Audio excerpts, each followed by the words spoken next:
제가 한번 그 문장을 읽어드리면 저는 항상 50개에서 100개의 종목을 보유했습니다. 그렇지 않았다면 특정한 주식이 이를 배반했을 때 크게 스트레스를 받았을 겁니다. 그러니까 이게 중요한 거예요. 네. 스트레스를 받지 않기 위해서라는 거예요. 자기 자신. 버핏은 안 받거든요. 네. 집중 투자해도 절대 안 받는 사람이거든요. 그러니까 심리적으로 저는 버핏과 다르게 만들어진 사람입니다.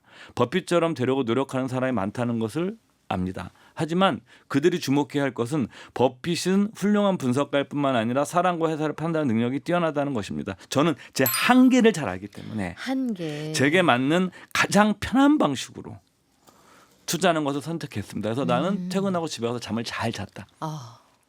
그리고 그 다음날 가서 또 즐거운 마음으로 일을 했다. 연구소. 돈 되는 지식이 가득한 지식 편의점 미래에셋 투자와 연금센터 이상건 전무 오셨습니다. 안녕하세요. 네, 반갑습니다. 밖에서 저의 불어 발음을 들으시고 크게 웃으시는 모습을 제가 보았어요. 네. 20대에 자기 자신에게 투자해야 한다 지난주에 말씀해 주셨잖아요. 예. 저도 그래서 제가 제2외 국어 프랑스어 했거든요. 오. 하기만 했습니다. 예. 그래서 20대에 아이고 좀 더 잘해볼까 하고 불어 공부를 했는데 차도가 없어요. 예. 오래 배웠는데 꼬몽딸레부 이런 거 예. 기억나는데 말이죠. 뭐 저는 영어도 못합니다. 자, 오늘은 어떤 방식의 투자를 하는 게 좋을지 해외에 투자 잘하는 사람 사례를 갖고 오셨다고 들었는데 예. 월터 슐로스 요 전무님이 좋아한다고 몇 번 말씀해 주셨던 분 같아요. 예, 뭐 저 말고도 이렇게 월터 슐로스를 좋아하시는 분들이 은근히 많아요. 그러니까 한 10년 전만 해도 이 월터 슐로스에 대해서 국내에는 많이 이렇게 소개된 자료 같은 게 없었는데 최근에는 뭐 가치 투자의 탄생 같은 책에서는 월터 슐로스를 인터뷰한 내용도 나오고 또 이 젊은 투자자들이 많아지면서 이분들이 이제 검색 능력, 어학 능력이 뛰어나잖아요. 그러니까 그러면서 이제 인터넷 들어가 보면 사실 월터 슐로스에 관한 정보들이 굉장히 뭐 많아졌고요. 그 월터 슐로스는 이 워렌 버핏이랑 굉장히 친한 사람입니다. 이렇게 워렌 버핏이랑 같은 직장 동료였고 그 월터 슐로스가 돌아가셨는데 뭐 95세 이상까지 사셨어요, 이분도. 예. 그러니까 이 같이 일했던 분들이 다 오래 사시더라고요. 궁금해요, 그것도. 예. 원래 이렇게 스트레스가 많은 업종에 일하시는 분들은 건강이 상한다던데. 근데 그걸 오늘 들어보시면 네. 월터 슐로스가 이제 그런 걸 어떻게 극복했는지도 여러분들 다 아실 수가 자, 있는데. 장수 비결까지 알 수 있다고 예, 합니다. 네. 그 워렌 버핏이 이제 월터 슐로스를 빅 월터 뭐라고 불렀어요. 그래서 이제 인간적으로 굉장히 좋아했던 사람이고 이 워렌 버핏이 월터 슐로스에 대한 평가를 한번 제가 직접 쓴 글을 한번 읽어드릴게요. 월터 슐로스는 한 번도 정식으로 대학 교육을 받은 적이 없고 단지 벤자민 그레이엄 뭐 버핏의 스승이자 그 당연히 이제 월터 슐로스의 고용주였던 사장이었던 벤자민 그레이엄에게서 배웠다. 그는 월스트리트에 누구도 알지 못했고 그에게는 어떠한 정보도 없었다. 그렇지만 그는 그 누구보다도 오랜 시간 탁월한 실적을 올린 슈퍼 투자자였다. 슈퍼 투자자다. 예, 슈퍼 인베스터라는 표현을 썼는데 이 월터 슐로스는 이 1955년도에 벤자민 그레이엄이 이제 은퇴를 하거든요. 예, 사실 벤자민 그레이엄이라는 사람은 한번 소개할 기회가 있겠지만 그 위대한 투자자 얘기를 하다 보니 이 사람은 사실 투자를 굉장히 잘했고 투자 분야의 어떤 뭐 패러다임을 바꾼 사람임에도 불구하고 오히려 그냥 돈은 그냥 쓸 만큼만 있으면 된다고 생각했던 사람이에요. 오. 워렌 버핏과 달리. 네. 그래서 이 사람은 이제 어느 정도 돈도 많이 있고 그다음 원체 뭐 그리스어, 라틴어에 능통했고 뭐 독어 몇 개국어를 했던 사람이고 그 천재급 사람이었거든요. 그래서 이 사람이 이제 은퇴를 하니까 은퇴를 하면서 회사를 청산을 해버립니다, 그냥. 그래서 이제 월터 슐로스 나와서 1955년도에 본인의 이제 회사를 차리죠. 우리로 얘기하면 펀드를 차린 겁니다, 펀드 회사를. 그래서 이 사람이 45년간 2002년도까지 운용을 하는데 뭐 그 721배 원금 대비하면 이게 연평균 수익률로 따지면 연평균 복리 수익률로 따지면은 이게 21% 정도가 나와요. 야. 근데 여기서 이제 뭐 펀드의 운용 성과가 있기 때문에 네. 운용 수수료를 빼면 그래도 한 15% 정도의 수익을 굉장하네요. 올렸던 투자고 이 사람이 또 왜 이렇게 어찌 보면은 상당히 이제 그 우리가 스킨 인 더 게임이라는 표현을 쓰잖아요. 그게 이제 자기 책임의 원칙. 그러니까 고객의 이익과 자기의 이익이 일치시키기 위해서 이 펀드의 수익률이 나지 않은 해에는 수수료를 안 받았어요. 야. 그러니까 오로지 이제 수익이 났을 때만 수수료를 받아서 고객들도 굉장히 신뢰를 했고 해서 뭐 할아버지 뭐 그 아들 손자까지 투자하는 고객들도 꽤 있었다고 그래요. 전문님 이거 가능합니까? 펀드에 수익이 안 나면 수수료 안 받는 거 이게 회사에 속한 사람으로 이게 우리가 판단하기에. 공모 펀드는 불가능하고요. 그쵸. 이건 뭐 미국도 마찬가지인데 이거는 예전에 이제 미국은 다양한 형태의 투자 회사들을 만들 수가 있어요. 한국은 다 법에 의해서 규제를 하고 있기 때문에 한국에서는 그게 거의 현실적으로 어렵고 뭐 일부 헤지 펀드들 같은 경우에는 그런 식으로 운영을 하죠. 예를 들어서 기본 수수료와 성과 보수가 있거든요. 그쵸. 기본으로 받고 성과 보수를 받는데 아예 기본 보수 없이 성과 보수만 받겠다. 수익이 나네만 이렇게 하는 헤지 펀드들도 국내에 있죠. 예. 그리고 이게 정서적으로도 야 회사 운영하는데 이게 될까? 이분은 그러니까 보통 사람은 아닌 것 같아요. 그러니까 이제 이런 펀드들은 이렇게 대규모 회사로 성장시키지는 않아요. 작은 부티크 같은 거죠. 부티크보단 크죠. 부티크보단 좀 크고. 부티크보단 큰데 그 부티크라는 게 이제 돈 많은 소수의 사람들의 돈을 그 운용해 주는 거잖아요. 그렇기 때문에 그건 굉장히 규모도 적고 투자가 숫자도 작습니다. 네. 근데 이거는 펀드 형태고 투자 조합 형태긴 하지만 이렇게 엄청난 규모의 우리가 알고 있는 뭐 미국의 큰 대형 회사들처럼 그런 식의 했던 사람은 아니고 그렇게 하면 이 수익이 안 났을 거예요. 예, 제 생각에는. 자, 그러면 우리가 아는 유명한 투자자는 너무너무 많습니다. 근데 딱 이 시점에 그리고 지금 장이 좀 약간 흔들리는 것 같기도 하는 이 시점에 전무님이 월터 슐로스를 여기에 소환한 이유가 있을 것 같은데. 뭐 제가 시장 상황까지 고려한 건 아니고요. 그 월터 슐로스란 사람이 갖고 있는 어떤 인간적인 덕목. 그러니까 워렌 버핏의 굉장한 절친이었지만 뭐 나중에 또 설명드리겠지만 그 버핏이 그런 얘기를 합니다. 그러니까 내가 보유한 종목을 월터 슐로스는 하나도 보유하지 않았다. 그러니까 사실은 너무 친했기 때문에 네. 너 뭐 샀어? 이렇게 얘기할 수 있거든요. 그렇죠. 한 번도 그런 적이 없었어요. 이 사람은. 오. 이 사람 그런 적이 없었고 자기 자신을 아는 것이 투자에서 굉장히 중요하다라는 거를 실제로 실천했던 사람이에요. 그 누구보다도 뛰어난 투자가를 친구로 두고 있었음에도 불구하고 그거에 휘둘리지 않고 자기가 잘할 수 있는 것. 그다음에 그 규칙도 엄청나게 복잡한 것이 아니라 몇 가지 규칙을 단순하게 45년간 하루도 거르지 않고 야. 꾸준하게. 그래서 이제 이 월터 슐로스가 그런 얘기를 하는 거죠. 이렇게 투자가 지능이 높다고 투자를 잘하는 것이 아니다.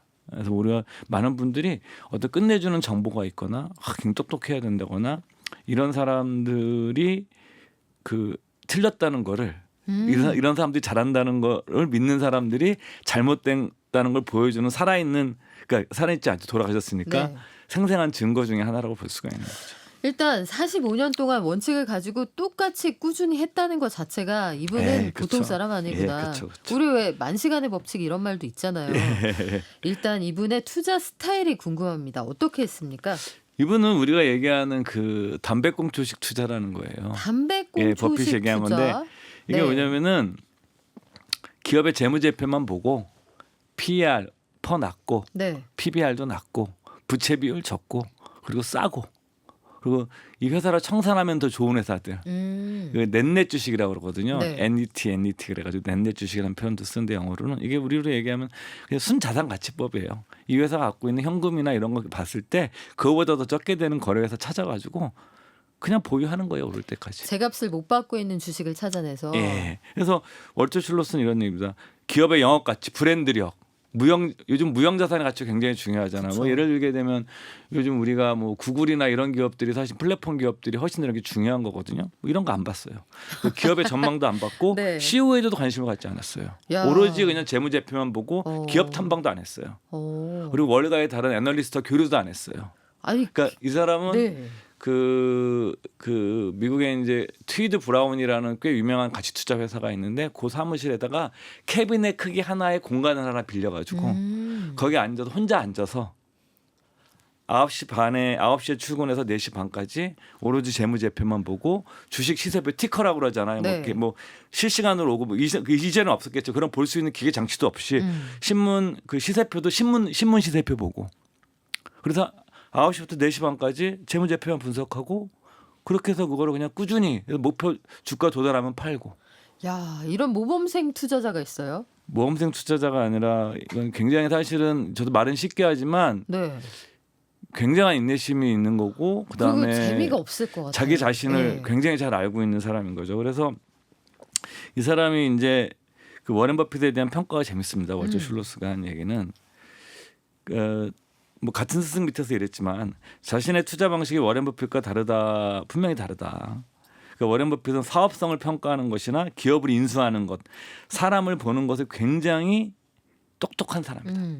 그렇기 때문에 그처럼 성공적으로 투자해본 사람은 없었고 앞으로도 많지 않을 것이다. 그럼 좀 물어볼 만도 하지 네. 않습니까? 그래서 근데 네. 나는 워렌 버핏으로부터 무언가 배울 생각이 전혀 없었다. 왜?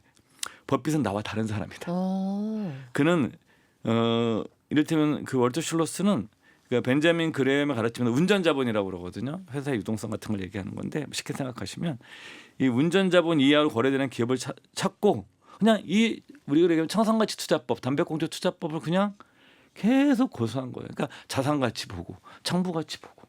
그러니까 굉장히 사실은 이 개량적인 방법으로 요즘 뭐 이게 시대에 안 맞는다라는 말까지 듣는 이 네. 투자 방법을 45년간 고수해서 그 정도에 냈고 다른 사람이 얼마나 수익을 내든 얼마나 돈을 많이 벌든 전혀 개의치하지 않았어요. 자기는 이 영역 내에서 항상 머물러 있었어요. 자기가 할 수 있는 영역 안에. 그래서 이런 얘기를 합니다. 그러니까 그 워렌 버핏처럼 하면 돈을 더 많이 벌 수 있는 걸 나도 아는데 나는 그렇게 할 수 없는 사람이다라는 거죠. 나는 그 친구하고 캐릭터가 달라. 나한테 안 맞아 그 방식은. 그리고 자기보다 더 훨씬 더 상위 레벨의 사람이라고 이제 딱 인정을 하죠. 본인의 캐파를 본인이 딱 설정을 해서 난 요만큼만 할게. 예. 이렇게 본 분인 것 같기도 한데 예. 우리 예. 개인 투자자들도 굉장히 관심 있는 기업이 있다. 최근 들어서 뭐 2차 전지 기업 이런 것들 광풍이 불 때는 내가 직접 가봤다. 이런 투자자들도 제법 있었거든요. 근데 이 슐로스는 기업 탐방 안 했다고 아까 말씀하셨잖아요. 예, 기업 탐방도 하지 않았고 네. 월가의 다른 전문가들도 교류하지 않았고 뭐 펀드 규모가 커졌음에도 불구하고 비서도 고용하지 않았고 그리고 돈을 벌었음에도 불구하고 뭐 사무실 임대한 것도 아니고 그냥 케미의 크기에 조그만 구석에 앉아서 평생을 일했습니다. 왜 그랬을까요? 비용을 아끼려고. 아까워서. 회사 비용을 아끼려고. 예. 짠돌이 돈도 많이 그러니까 벌었으면서. 대체로 다 이렇게 뭐냐면 주식으로 크게 성공했던 그 옛날 네. 그러니까 우리 대공황을 경험했던 세대 분들은 다 짜요. 그건 당연한 거예요. 그 대공황이라는 것 자체가 미쳤던 그 삶의 영향이라는 것 자체는 어마어마한 거였기 때문에 그래서 미국의 대공황을 경험했던 세대들의 특징들이 굉장히 미국 현대에서 가장 검소한 세대입니다. 그러니까 생각해 보시면 우리나라에서 6.25 전쟁 세대를 겪으셨던 분들이 그렇죠. 굉장히 검소하시고 특히 이북에서 월남하셨던 분들은 굉장히 검소하고 요즘은 그게 좀 덜하지만 옛날에 우리나라에서 뭐 송상이라고 그러죠. 그렇죠. 예, 뭐 개성상인 뭐 이런 걸 할 때 개성상인 후예들이 만든 이북 기업인들이 만든 기업들은 부채 비율도 거의 없고 부채도 없고 굉장히 비용 철저히 하고 알짜 기업들이 많죠. 예, 그리고 그 오너분도 그냥 양복 한 벌 가지고 몇십 년씩 입으시고 제가 옛날 취재했던 뭐 회사분도 그 아들분을 뵀었는데 아버님은 네. 양복 한 번 사시면 20년씩 입으셨다고 그런 얘기하더라고요. 야. 그러니까 그런 것을 우리가 배경으로 생각을 하셔야 돼요. 네. 이분이 가지고 있었던 그러네요. 시대 사회적인 배경을 보면 뉴욕 한복판에서 배식을 하던 그때 아닙니까? 그걸 네. 경험한 분이니까. 그리고 또 유대인이에요. 그러니까 이분 워렌 버핏은 유대인이 아닌데 이 당시 뭐 50년대, 30년대, 40년대 이때는 유대인들이 지금은 미국 월가를 지배하지만 그 당시에는 그 소위 말하는 유대인들은 월가에서도 소수 세력이었었죠. 그렇죠. 예. 자, 그래서 이분은 오로지 재무제표만 팠다. 아우, 저는 못해요. 전 너무 지루할 것 같은데 일단 최저가를 찍은 기업들을 골라서 재무지표만 파악했다. 요 어떻게 했다는 그러니까 얘기입니까? 쉽게 생각하시면 네. 우리는 뭐 신고가, 52주 신고가, 52 신저가 하잖아요. 그럼 그죠. 많은 분들이 52 신고가에 관심 있으시잖아요. 이 사람은 신고가 아예 쳐다보지도 않아요. 와. 네, 비싸다 이거예요. 그리고 내가 더 잘 맞출 수 없으니까 오히려 좀 싼 주식들. 그래서 이제 본인이 얘기합니다. 나는 일류 주식이 아니라 세컨더리 2류 주식에 투자했었다. 그러니까 버핏처럼 할 수 없다는 거죠, 자기는. 근데 그게 더 어려울 것 같기도 그러다 해요. 보니까 이런 네. 것은 뭐냐면 버핏은 소수 집중 투자거든요. 좋은 주식, 그러니까 하루도 보유할 수 없는 주식, 그러니까 뭐 10년, 100년 평생 보유할 가치가 없는 주식 하루도 보유하지 말라 이런 얘기를 합니다. 포트폴리오가 단순하잖아요. 예. 근데 네. 이제 이렇게 투자하는 경우는 분산을 해야 돼요. 그래서 월터 슐로스는 뭐 50개에서 100개, 적게는 50개, 뭐 많을 때 200개까지도 이제 포트폴리오를 분산을 해가지고. 둘이 안 맞네요. 그렇죠. 버핏하고. 예, 그래서 네. 이 본인이 그런 얘기를 합니다. 자기는 이렇게 제가 한번 그 문장을 읽어드리면. 저는 항상 50개에서 100개의 종목을 보유했습니다. 그렇지 않았다면 특정한 주식이 일을 배반했을 때 크게 스트레스를 받았을 겁니다. 그러니까 이게 중요한 거예요. 네. 스트레스를 받지 않기 위해서라는 거예요. 자기 자신. 오. 버핏은 안 받거든요. 네. 집중 투자해도 절대 안 받는 사람이거든요. 그러니까 심리적으로 저는 버핏과 다르게 만들어진 사람입니다. 버핏처럼 되려고 노력하는 사람이 많다는 것을 압니다. 하지만 그들이 주목해야 할 것은 버핏은 훌륭한 분석가일 뿐만 아니라 사람과 회사를 판단하는 능력이 뛰어나다는 것입니다. 저는 제 한계를 잘 알기 때문에 한계. 제게 맞는 가장 편한 방식으로 투자하는 것을 선택했습니다. 그래서 나는 퇴근하고 집에 가서 잠을 잘 잤다. 아. 그리고 그 다음날 가서 또 즐거운 마음으로 일을 했다. 그러니까 자기는 이 과정에서 그렇기 때문에 나는 분산 투자를 하고 거기서 틈틈이 배당금도 받고 그리고 목표 주가에 오르면 네. 이런 거예요. 어떤 주식을 샀는데 이분의 기준 중에 제가 정확할지 모르겠지만 옛날에 읽었던 글에서는 망했다가 샀는데 3일 만에 더블 쳐가지고 2배가 됐어요. 그럼 네. 더 기다리잖아요. 그렇죠. 슐롯은 기계적으로 팔았습니다. 아니 더 오를지도 모른다는 기대감이 있잖아요. 그러니까 2배가 되면 그냥 팔았어요. 아. 그런 식의 규율을 그냥 평생 지킨 거예요. 그래서 이제 월터 슐로스를 좋아하는 투자가들이 어떤 거냐면 이 단순한 원칙을 얼마나 잘 지켜나가느냐. 그러니까 오히려 우리가 재능이나 능력보다도 이렇게 규율을 엄격하게 스스로 통제할 수 있는 것이 장기적으로 투자 성과 훨씬 더 중요하다는 것을 보여줬던 인물이기 때문에 여기서 좋아하는 거죠. 또 나오네요. 전무님이 우리 투자할 때 규율이라는 걸 스스로 예. 그걸 하나 원칙을 정해서 거기에 맞는 투자를 해야 손해를 덜 봅니다 하셨잖아요. 아, 그 생각이 문득 나는데 그러면은 절대 저평가 주식이라는 걸 재무제표를 보고 찾아냈다. 예. 그럼 이분은 그냥 기간이나 뭐 그런 걸 딱히 상정하지 않고 대략 네. 뭐 투자 결과적으로 보유 기간이 한 4년에서 5년 정도 됐어요. 4년에서 5년. 보통 한 종목당 네. 4, 5년. 그러니까 이것을 이제 이 슐로스만 얘기하는 것이 아니라 경험적인 수치로 보통 주식이 재가치를 찾아가는데 3년에서 5년은 기다려야 된다는 얘기들을 많이 해요. 이거는 그 미국의 이제 미국과 유럽 지역의 유명한 펀드 매니저들의 다룬 책들을 봐도 거의 비슷해요. 3년, 5년. 그리고 우리나라에서 제가 물어보고 다닌 적도 있었어요. 그래서 예전에 이 방송에서 약간 소개해드린 적이 네. 있었는데 그런 내용을. 그래서 저도 제 주변에 고수란 분한테 다 물어보고 다녔는데 거의 비슷해요. 3년에서 5년 정도에 되면 뭐 100%는 아닌데 대부분 제 가치를 찾아가더라 주식이. 요즘 개인 투자자들의 투자 속도에는 상당히 3년에서 5년 어떻게 기다려 이러실 것 같기도 해요. 아, 그거는 이제 본인이 결정하셔야죠. 예, 예를 들어서 뭐 나는 이를테면 그 52주 신고가 투자법도 있어요. 네. 뭐 예를 들어서 뭐 신고가 뚫고 나간 것이 더 추세가 강한 걸로 그 일종의 모멘텀 플레이어를 잘하시는 분들은 하시면 돼요. 그러니까 저는 항상 말씀드리는 게 제가 월터 슐로스를 소개하지만 월터 슐로스 방법이 옳다는 건 아니에요. 이런 세상에 것도 있다. 예, 투자는 결국적으로는 내가 보는 장기적으로 수익률을 잘 내면 되는 거기 때문에 어떤 경로로 가든 네. 자기가 일관되게 갈 수 있는 능력이 되면 가시면 되는 거예요. 그런데 제가 이제 슐로스를 소개해드린 이유는 많은 분들이 막 어떤 막 정보에 너무 갈구하시고 뭐 우리가 뭐 유튜브 같은 거 들어가셔서 뭐 예를 들어서 뭐 누구한테 돈 내고 들으시고 뭐 전화 서비스도 받으시고 뭐 이런 것들 하시는 거 보면 저는 네. 되게 과연 그런 분들이 한 번쯤은 월터 슐로스라는 사람처럼 저렇게 단순한 걸 저렇게 꾸준히 해도 좋은 성과를 낼 수 있어? 라는 것을 한번 좀 참고하셨으면 하는 마음에 소개해드리는 거지. 네. 예를 들어서 뭐 내가 해서 돈을 잘 버는데 굳이 월터 슐로스 방법을 할 필요는 없는 거거든요. 그래요. 그리고 이 분도 2002년도에 은퇴할 때 굉장히 그 에피소드도 재밌습니다. 이 나중에 아들이랑 같이 응원하거든요. 네. 그 에드윈 슐로스인데 아들 이름이. 그래서 그 슐로스 부자라고 그래요. 아빠 아들인데 그래서 그들을 별명이 저가주 사냥꾼이에요. 그런 별명을 붙였던 사람인데 네. 2002년도에 은퇴할 때도 아들이 딱 그 얘기를 합니다. 아버지 이제 더 싼 주식이 안 보여요. 시장이 점점 효율화될수록 이런 주식이 없어지거든요. 아빠 사냥감이 없어요. 예, 네. 그러니까 이제 슐로스가 딱 그 얘기를 한 거죠. 자신의 스타일이 더 이상 통용될 수 없는 시장이 왔기 때문에 내 고객과 나를 위해서 이제 쉬어야 될 때가 됐다 해서 은퇴를 하고 회사를 창설해 버립니다. 멋있다. 예. 그러면 우리 끝으로 월터 슐로스가 했던 여러 가지 이야기들 중에서 청취자들이 요거 하나 듣고 갔으면 좋겠다 싶은 그런 얘기가 있을까요? 슐로스 얘기 중에서 제가 제일 좋아하는 말인데요. 저는 슐로스죠. 저는 식료품점 주인이고 제가 보유한 주식은 식료품 재고라고 생각했습니다.